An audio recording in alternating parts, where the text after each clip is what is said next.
बिस्मिल्लाहिर्रहमानिर्रहीम अल्हम्दुलिल्लाह वस्सलातु वस्सलामु अला रसूलिल्लाह व अला आलिहि वस्सहबिहि अजमईन। अस्सलामु अलैकुम व रहमतुल्लाहि व बरकातुहू।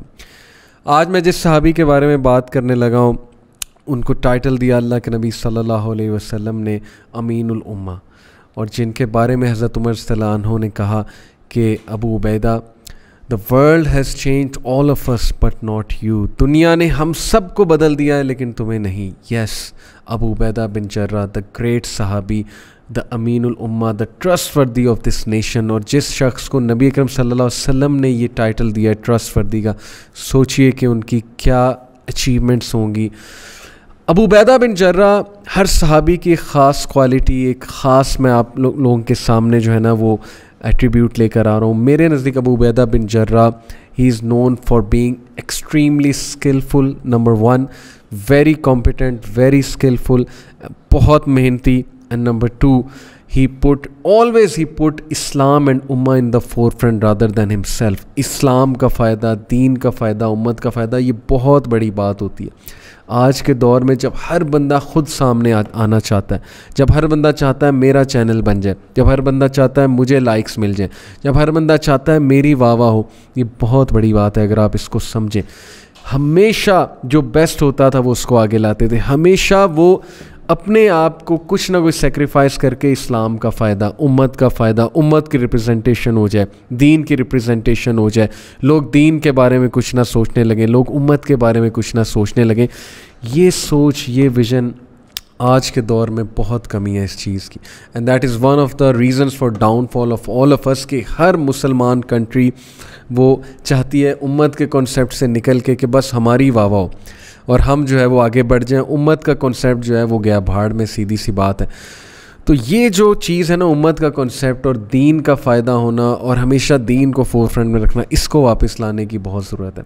सो अबू उबैदा बिन जर्राह, मैंने आपको कहा कि मेरे नज़दीक one of the most skillful सहाबी। अबू बकर सिद्दीक के दौर में Khalid bin Walid was the commander in chief, और हज़रत उमर रज़ियल्लाहु अन्हु ने आके खालिद बिन वलीद को रिप्लेस किया फॉर मैनी रीज़न। वो मैं डिटेल में जाऊंगा जब इंशाल्लाह खालिद बिन वलीद का वाक़या शेयर करूंगा आपसे। और अबू उबैदा बिन जर्राह को कमांडर इन चीफ़ बनाया। बहुत से लोग समझते हैं कि ये अबू उबैदा बिन जर्राह को ह्यूमिलिटी की वजह से बनाया, अबू उबैदा बिन जर्राह सॉफ्ट थे, ज़्यादा डिप्लोमेटिक थे। येस, ये रीज़न्स भी थी, लेकिन Abu Ubaida bin Jarrah was extremely skillful fighter. हमें पता है नहीं बात कि वो बहुत ही स्किलफुल फाइटर थे। उनकी स्किल की मैं आपको मिसालें देता हूँ। सबसे पहली बात, he is one of the earliest converts. Abu Bakr Siddiq के हाथ पे उन्होंने इस्लाम कबूल किया। Abu Ubaida bin Jarrah was one of the most skilled archers, तीरंदाज, इन द आर्मी ऑफ रसूलुल्लाह सल्लल्लाहु अलैहि वसल्लम and even before accepting Islam. Can you believe it that at the age of 5 training देखें my dear youth. इससे ये चीज़ आप pick करें, हर चीज़ करने के लिए, अचीव करने के लिए मेहनत ज़रूरी है। ऐसे ही किसी बंदे का टाइटल नबी सल्लल्लाहु अलैहि वसल्लम ने ट्रस्टवर्दी ऑफ द उम्मा नहीं रख दिया। He was extremely responsible, extremely skillful in all the things which I am going to mention. If you want to succeed, you have to be skillful, you have to be competent, you have to practice hard, you have to do rehearsal। अभी इनकी rehearsal मैं आपको बताता हूँ कि skilful fighter कैसे बने। 5 साल की उम्र में इनके वालिद ने इन्हें ये सिखाया कि 2 हैवी ऑब्जेक्ट्स किस तरह उठाते हैं और उनको उठा के स्क्वाट्स कैसे निकालते हैं। ये 5 साल की उम्र में ये एक्सरसाइज करा रहे हैं वो अपने बच्चे से। अच्छा, फिर इनके वालिद ने इन्हें ये सिखाया कि how to pull heavy animals while at the same time throwing a spear. Heavy animals को कैसे पुल करना है और पुल करते करते स्पीयर को कैसे थ्रो करना है। ये रेसलर्स की एक वो रिहर्सल है, फाइटर्स की रिहर्सल है। At the age of 8 his father taught him how to shoot an arrow at a stationary target. Archery शुरू की 8 साल की उम्र में। At the age of 10 he learned how to shoot a target while riding an animal. Skill बढ़ता जा रहा है कि टारगेट को कैसे हिट करना है while riding an animal. At the age of 12 he learned how to shoot a moving target while on a moving horse. The best skill के भागते हुए, मूव करते हुए घोड़े पर मूव करते हुए टारगेट को कैसे हिट करना है यूजिंग योर एरो, आर्चरी या स्पीयर। इमेजिन 12 साल की उम्र में जो बंदा इस चीज़ का एक्सपर्ट हो जाता है, तो सोचें वो कितना स्किलफुल इंसान होगा। और सोचें कि उसकी फाइटिंग स्किल्स जो हैं और उसके स्पाइंग स्किल्स या उसके कितना वो एक्टिव होगा, कितना तेज़ होगा, कितना स्पोर्टी इंसान होगा। Do you know कि he could shoot at a target right in the middle and break it into half? ऐसा निशाना उनका होता था। बट इसके पीछे रिहर्सल थी, इसके पीछे प्रैक्टिस थी। हमारे नौजवान रिहर्सल नहीं करने जाते, प्रैक्टिस नहीं करने जाते, मेहनत नहीं करना चाहते, और वो समझते हैं हम बहुत स्किलफुल बन जाएंगे और हम बहुत ऊपर आ जाएंगे एकदम से। Abu Ubaida bin Jarrah was a great scout. इनके स्काउटिंग स्किल्स इतने ज़बरदस्त थे कि अल्लाह के नबी सल्लल्लाहु अलैहि वसल्लम ने इन्हें बदर के मौके पे स्काउट बनाया और कहा कि जाकर इंफॉर्मेशन गैदर करके लाओ। And he had this awesome capacity to infiltrate into the ranks of the enemies, and he had this awesome capacity to go unnoticed। और वो वहाँ जाते थे और वहाँ जाके दूर से भी पहचान लेते थे कि क्या क्या चीज़ें लेकर आए हैं एनिमीज़। फॉर एग्ज़ाम्पल ये इतने एक्सपर्ट थे कि एनिमल की डंग देख के और एनिमल के फुटप्रिंट्स देख के ये अंदाज़ा लगा लेते थे कि इनमें से कौन से एनिमल्स लगेज कैरी करने वाले हैं और कौन से फाइटर एनिमल्स हैं, और आके तादाद भी बता देते थे। कैंप को देख के, हालात को देख के, पूरे सिनेरियो को देख के प्रॉफेट सल्लल्लाहु अलैहि वसल्लम को बताते थे इनकी आर्मी में इतने लोग हैं, इतने वॉरियर्स हैं, इतने लगेज कैरियर्स हैं, इतने एनिमल्स हैं, इतने हॉर्सेस हैं, इतने कैमल्स हैं, वगैरह वगैरह। सच अ स्किल। ये ऐसे नहीं आया, मेहनत करके आया, पीछे ट्रेनिंग है, बचपन की ट्रेनिंग है। तो प्रॉफेट सल्लल्लाहु अलैहि वसल्लम इनको इस तरह के टास्क दिया करते थे। Abu Ubaida bin Jarrah he made both the hijras. Abu Ubaida bin Jarrah Abyssinia की हिजरा भी इन्होंने की और मदीना वाली हिजरा भी की। So that is a big big big honour for him. And you know कि he confronted his father. His father was a fierce man, fierce warrior himself, जिसने अपने बच्चे की ये ट्रेनिंग की। आप सोचें बाप कैसा होगा। और इनके बाप ने कई बार, उसे बहुत गुस्सा था और वो कहता था कि Abu Ubaida I will kill you, तुम मेरे दीन से फिर गए हो, तुम्हें आग तो मैं कर ही देता हूँ, निकल जाओ यहाँ से। निकाल भी दिया। तो बैटल ऑफ बदर के मौके पे वो ढूंढ रहा था कि अबू उबैदा को मारे। अबू उबैदा ने कई बार उनका सामना किया, लेकिन अपने वालिद को अवॉइड किया कि मैं नहीं मारना चाहता। अल्टीमेटली उनके वालिद ने उन्हें एम्बुश कर लिया पीछे से और मारने लगे थे, और अबू उबैदा को मारना पड़ा अपने वालिद को। ये सहाबा की स्टोरीज़, रियल स्टोरीज़, बाप बेटे के ख़िलाफ़। अल्लाहु अकबर। अलवला वलबरा का कॉन्सेप्ट कि इस्लाम के नबी के आगे कुछ भी नहीं है। And he had to, unfortunately ये एक अनफॉर्चुनेट बात है, but he had to kill him because he was going to kill him. कितनी कुर्बानियाँ सहाबा की। So he was given the title अमीनुल उम्मा। And let me tell you कि अबू बकर सिद्दीक रज़ियल्लाहु अन्हु, he used to give him so much respect कि जब खलीफा चूज़ करने की बारी आई थी, आपको पता है वो पूरा वाक़या, जब नबी अकरम सल्लल्लाहु अलैहि वसल्लम की डेथ के बाद ये मौका आया, तो अबू बकर सिद्दीक जब वहाँ से उठ रहे थे, अपने आप को पेश नहीं करना चाहते थे, तो उन्होंने क्या कहा कि you have two great man, one अमीनुल उम्मा Abu Ubaida bin Jarrah and Umar bin al Khattab al Farooq, जिसको प्रोफेसर ने अल फ़ारूक का टाइटल दिया, चूज़ बिटवीन देम, इनमें से किसी को चूज़ करो। However Abu Bakr Siddiq was chosen because ultimately he was the best and he was the most deserving. तो Abu Ubaida bin Jarrah he died because of ताउन, वो जो एक डिज़ीज़ फैली थी, एक प्लेग आया था।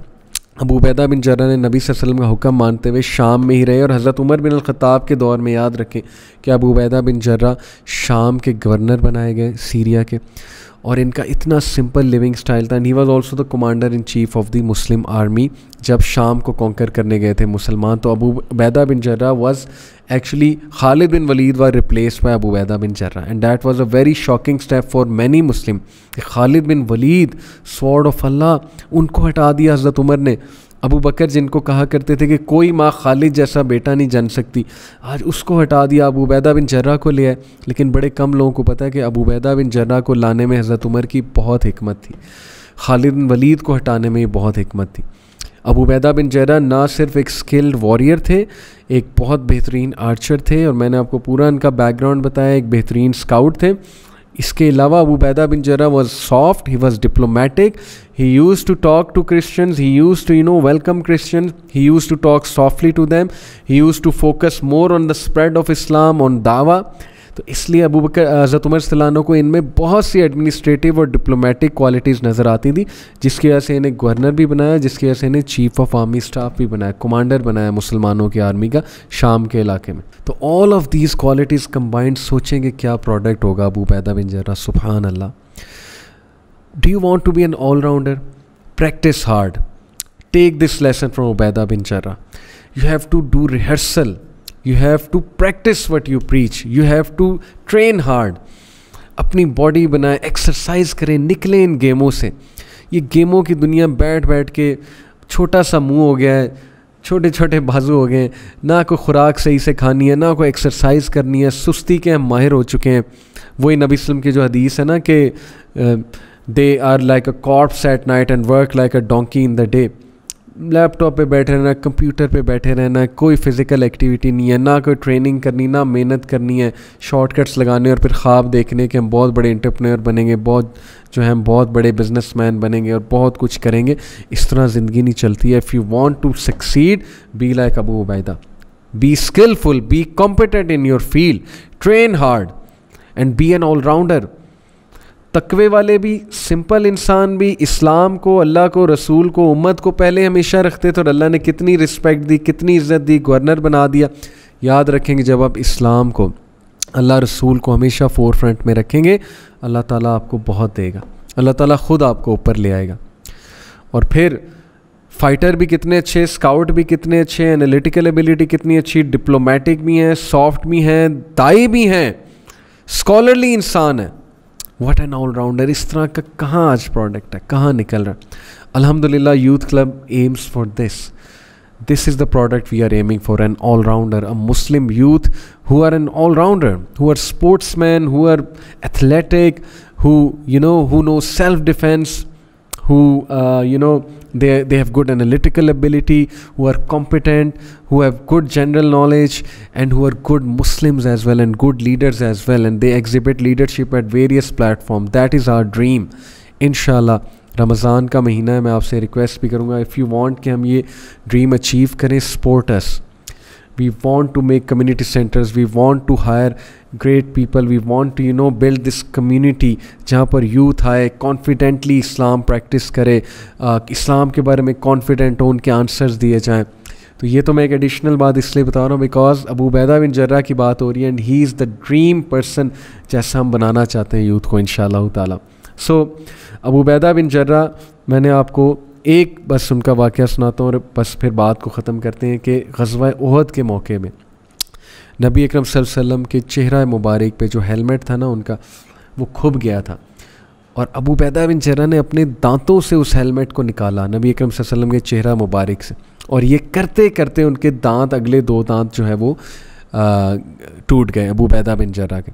और इसकी वजह से ज़ाहिर है कि उनकी स्पीच इम्पेयरमेंट आ गई, वो बोलने में ज़रा से तुतलाते थे या ऐसे अंदाज में बोलते थे जो कभी कभी समझ ना आए. बट ये दांत जो अल्लाह की राह में ज़ाहिर है गिरे, अल्लाह की राह में शहीद हुए, इन दांतों की बहुत कदर. और Abu Ubaida bin जर्राह even though वो बोलते हुए ऐसा लगता था कि फ़नी अंदाज में बोल रहे हैं, लेकिन सहाबा ऐसी रिस्पेक्ट करते थे क्योंकि उन्हें पता था कि ये 2 दांत इन्होंने किस रास्ते में जो है वो तोड़वाएं. तो always he used to always present Islam before himself. और जेरूसलम में जब उमर बिन अल-खत्ताब इनके घर गए, जब हज़रत उमर जेरूसलम की कीज़ लेने गए थे, वो सारा वाक़या आपने सुना हुआ है. अबू उबैदा बिन जर्राह को उन्होंने कहा कि मुझे अपने घर ले जाओ, let me see your house. छापे मारा करते थे ना, तो अबू उबैदा थोड़ा सा हेजिटेट किया, कहा कि नहीं हज़रत उमर मैं आपको कहीं और ले जाता हूँ, आप अमीरुल मोमिनीन मेरे घर ना चलें. हज़रत उमर ने कहा नहीं, हम वहीं चलेंगे, खाना भी वहीं खाएंगे. एंड हज़रत Umar when he entered his home he was shocked. Look at the lifestyle of this man.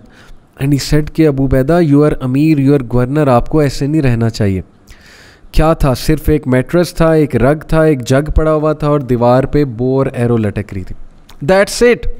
शाम का गवर्नर, वो रूम जिसमें कभी कैसर जो किसरा रहा कर, सीजर रहा करता था, बाइजेंटाइन किंग रहा करता था, हेरकुलिस रहा करता था. इतना सिंपल लाइफस्टाइल, मिनिमलिस्टिक लाइफस्टाइल.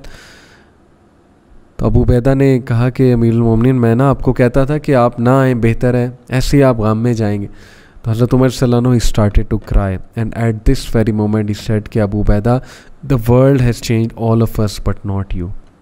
दुनिया ने हम सब को बदल दिया लेकिन तुम्हें नहीं. Brothers and sisters, we are after the दुनिया, we are after money, we are after fame, we are after glamour, we are after brands, we are after things. Whereas these people, these individuals showed us that actually हमें उन चीज़ों के पीछे जाना चाहिए which really matter, things that matter. Will you not go after things that matter? Will you waste your life at things which don't matter at all? So please take this from this great sahabi. और मेरी दुआ अल्लाह ताला से कि हम भी ऐसा product बनाने में इंशाअल्लाह ताला कामयाब हों. Read more about the great man Abu Ubaidah bin Jarrah. I hope that he will become a very inspirational figure for you. Love the Sahaba so that you can be with them. Jazakallah khair for listening. Inshallah, see you in the next episode. Till then, take care. Assalamu alaikum wa rahmatullahi wa barakatuh.